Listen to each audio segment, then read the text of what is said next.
Hello दोस्तों, कैसे हो आप सभी। आज मैं आपके लिए कहानी लेकर आई हूँ। जब बेटे के सामने आया माँ बाप का बोला गया झूठ, तो उसने क्या करा। आज शाम को कौशल्या जी का बेटा दुकान से आया तो बहुत खुश था। माँ, मैंने आपकी और अपनी बस की टिकट बुक करवाई है। आपकी बहुत दिन से यात्रा करने की मन में थी, वह इच्छा भी पूरी हो जाएगी। तो कौशल्या जी बहुत खुश हो जाती हैं। उनका बहुत मन था कि वे चारों धाम की यात्रा करके आएं। और जब बेटे ने यह खुशखबरी सुनाई तो खुशी से उनकी आंखों में आंसू आ गए। कौशल्या जी के पति राम नारायण जी को दुनिया से गए 3 महीने हो गए थे, पर बेटा बहू ने इतना प्यार और सम्मान दिया, एक बार भी आंखों में आंसू नहीं आने देते थे। पहले वे गांव में रहती थी। पति के जाने के बाद बहू बेटा शहर में ले आए थे। सुबह बेटा कहने लगा, माँ अपनी पैकिंग कर लेना। ठीक है बेटा। शाम को बेटा माँ के पास कुछ कागज़ लेकर आता है। कहता है, माँ तीर्थ यात्रा की बस में देने पड़ते हैं, आप अपना अंगूठा लगा दीजिए। ठीक है बेटा। और वह लगा देती हैं। कहने लगी, एक बार विजय से बात करवा दी। विजय उनका पोता था जो पढ़ाई करने मुंबई गया हुआ था। ठीक है माँ, कर लो। और वह फ़ोन मिलाकर दे देता है। अपनी दादी से बात करके विजय बहुत खुश होता है। विजय की अपनी दादी में बहुत ममता थी और वह बहुत खुश था कि पापा दादी को तीर्थ यात्रा करवाने लेकर जा रहे हैं। सही समय पर दोनों माँ बेटा बस में बैठ जाते हैं। 3 घंटे के बाद एक जगह बस चाय पानी के लिए रुकती है, तो वह माँ बेटा भी नीचे उतर जाते हैं। अपनी माँ के से कहने लगा, माँ अच्छी तरह से पेट भर लो, फिर बस 3-4 घंटे के बाद रुकेगी। और वह अपनी माँ को चाय बिस्कुट लाकर दे देता है और खुद भी खाने लगता है। वह जानबूझकर बस से थोड़ी दूर वाले ढाबे पर जाता है और आराम आराम से खाता है। इतनी देर में बस चल पड़ती है। जब वह देखता है बस चली गई, तो वह अपनी माँ से कहता है, माँ मैं अभी आता हूँ। ठीक है बेटा। माँ को अकेला छोड़कर वह टैक्सी पकड़कर घर के लिए वापसी हो जाता है। कौशल्या जी इंतजार करती रहती है, पर बेटा नहीं आता। फिर उन्होंने आसपास के आदमी से पूछा तो वे कहने लगे, बस तो चली गई। कौशल्या जी की समझ में नहीं आ रहा था क्यों उनका बेटा उनको छोड़कर कहाँ चला गया। वह वहीं पर बेंच पर बैठकर उसका इंतजार करने लगती हैं। जब वे अपने बेटे का इंतजार कर रही थी तो उन्होंने देखा चाय वाले के एक छोटी सी लड़की झूठे का प्लेट धो रही थी। आसपास के लोग उस बेचारी को अजीब सी नज़रों से देख रहे थे। उसकी फ्रॉक कई जगह से फटी थी। तो मैं चाय वाले से कहा, छोटे बच्चे से क्यों काम करवा रहे हो भैया। अम्मा जी मांग कर खाती थी, कभी मिल जाता था कभी नहीं मिलता था, इसलिए मैंने काम दे दिया। बेचारी बच्ची अकेली है दुनिया में, कोई नहीं है इसका। कौशल्या जी उस बच्ची को अपने पास बुलाती हैं और पूछती हैं, तुम्हारा नाम क्या है। अम्मा जी मेरा नाम लवली है। तुम्हारा परिवार कहाँ है। बेटा मम्मी पापा और भाई का एक्सीडेंट हो गया था, मैं बच गई। 1 साल से यहाँ धक्के खा रही थी, चाय वाले भैया ने काम दे दिया। तुम स्कूल जाती थी। हाँ अम्मा जी, मैं पढ़ाई में बहुत होशियार थी, मैंने तीसरी कक्षा पास करी थी। वे अभी तक अपने बेटे का इंतज़ार कर रही थी। चाय वाला बहुत शरीफ इंसान था। उसे कौशल्या जी को देखकर दया आ रही थी। कहने लगा, अम्मा जी आपका बेटा आपको छोड़ गया। नहीं नहीं, मेरा बेटा बहू मेरी बहुत ममता करते हैं। अरे अम्मा जी, आजकल यही चलन हो रहा है। अब मैं कहाँ जाऊँगी। चाय वाला कहने लगा, 1-2 दिन तो आप मेरे यहाँ रह सकती हो। अम्मा जी, कौशल्या जी एक दिन तो उस लड़की के साथ चाय वाले की टपरी में रह जाती हैं, पर पूरी रात सो नहीं पाई। सोचती रही कैसे गुजारा होगा। ऐसे दूसरे घर पर तो इंसान रह नहीं सकता। एकदम उनके हाथ अपने कानों के टॉप्स पर जाते हैं। उनके दिमाग में कुछ योजना बनती है। वह सुबह उठने के बाद चाय वाले से कहते, बेटा नंद किशोर, क्या तुम मेरी मदद कर सकते हो। कहो अम्मा जी, क्या कर सकता हूँ। बेटा मेरी भी एक ऐसी ही दुकान यहाँ पर खुलवा दो। पर अम्मा जी, चाय तो मैं बेचता हूँ। कोई बात नहीं बेटा, मैं कुछ और बेच लूँगी।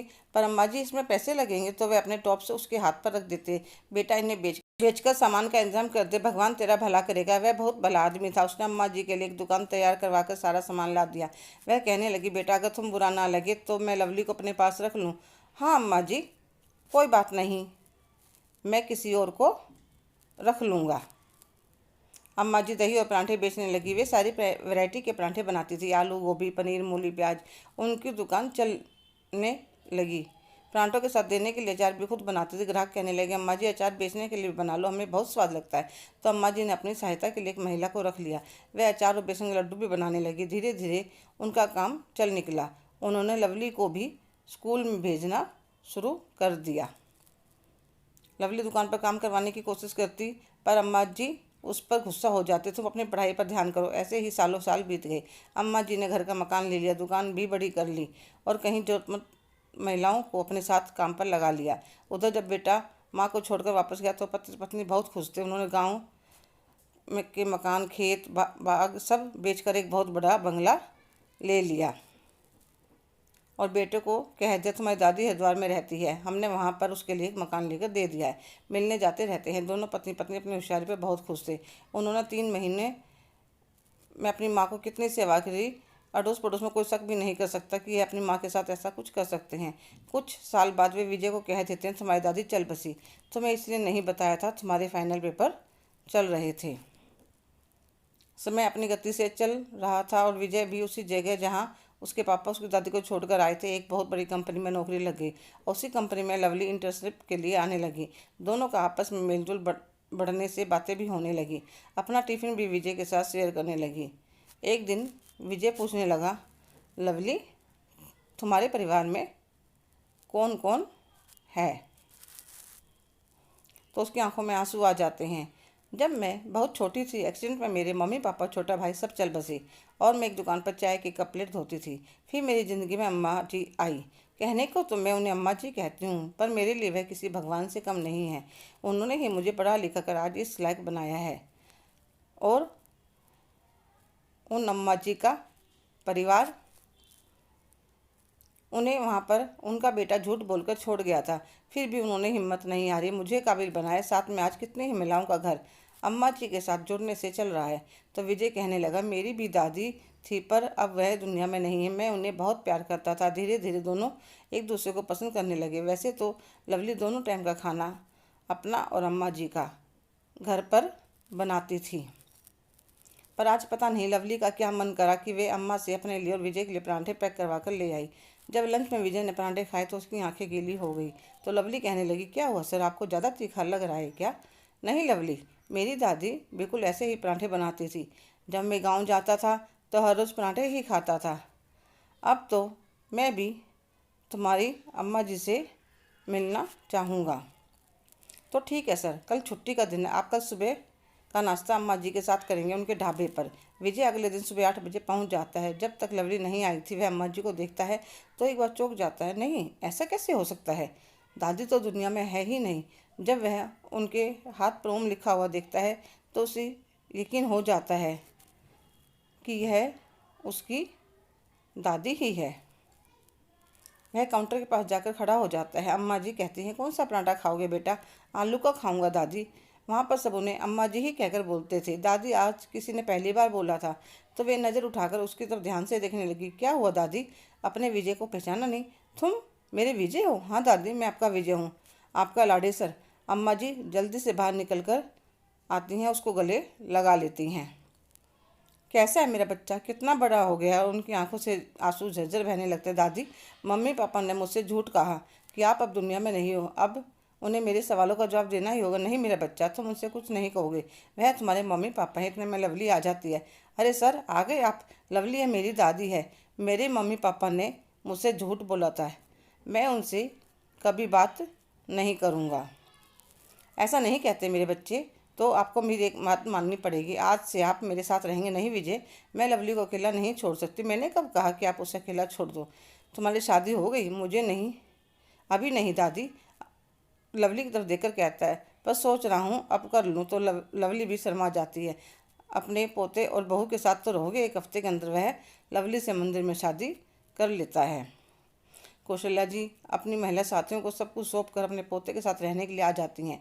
जैसे ही विजय के मम्मी पापा को पता चलता है कि विजय ने शादी कर ली, वे भागी आते हैं। तुम्हें शर्म नहीं आई? अपने माँ बाप से पूछा भी नहीं? पापा, मैंने कोई गलत काम तो नहीं करा। आप लोगों को तो गलत काम करने के बाद भी शर्म नहीं आई। हमने क्या गलत काम करा है? हमने?